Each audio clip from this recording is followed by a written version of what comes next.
American Trump government ఏదైతే H1B వీసాలకు 87 లక్షల రూపాయలు అంటే అమెరికన్ డాలర్లు $1,00,000 కట్టి మీరు ఇక్కడ ఉండండి, లేకపోతే వెళ్ళిపోండి అని బహిరంగంగానే మరి ట్రంప్ చెప్తున్నారు.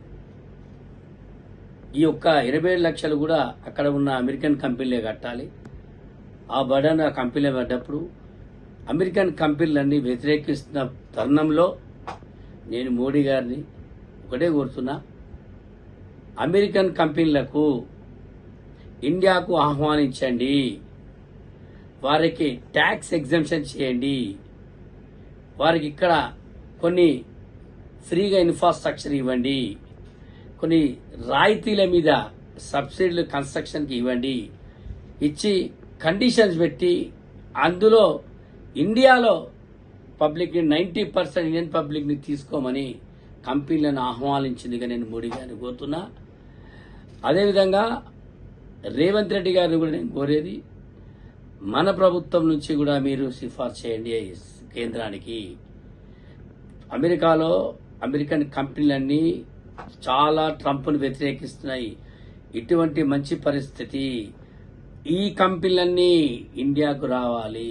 ముఖ్యంగా హైదరాబాదే కాదు, చుట్టుపక్కల జిల్లాలన్నీ కరీంనగర్, ఖమ్మం, ఆదిలాబాద్, నిజామాబాద్, ఇటువంటి రంగారెడ్డి సంఘం అన్ని జిల్లాల్లో కూడా మన వారికి ఇన్ఫ్రాస్ట్రక్చర్ స్థలాన్ని కేటాయించి వారి యొక్క కన్స్ట్రక్షన్ కూడా మనం సబ్సిడీ తెలంగాణ తరఫున ఇచ్చి కంపెనీలను ఇక్కడ ఆహ్వానిస్తే చాలా బాగుంటుంది. ఈ నిరుద్యోగ సమస్య అనేది తెలంగాణలో ఉండదు, ఇండియాలో ఉండదు. ముఖ్యంగా అమెరికాకు బుద్ధి రావాలంటే ఏవైతే అమెరికన్ కంపెనీలు ఉన్నాయో, ఎగ్జాంపుల్ అమెజాన్ అన్నది, అమెజాన్ ఎవరు కూడా వినియోగించుకోదు, అమెజాన్ని బహిష్కరించండి. అప్పుడే ట్రంప్కు చెంపదెబ్బ కొట్టినట్లయితుంది. గెడ్డ దిగి వచ్చి ఇండియా కాలు మొక్కే పరిస్థితులు. కనుక నేను మోడీ గారిని, రేవంత్ రెడ్డి గారిని నేను ఒకటే కోరుతున్నా, దయచేసి అమెరికన్ కంపెనీలకు మీరు ఇన్విటేషన్ ఇచ్చి ఆహ్వానించండి, స్వాగతం పలకండి. తప్పకుండా ఇండియా విజయం సాధిస్తుంది. మొదటి స్థానంలో కూడా ఇండియానే వస్తుందని నేను తెలియజేస్తున్నాను.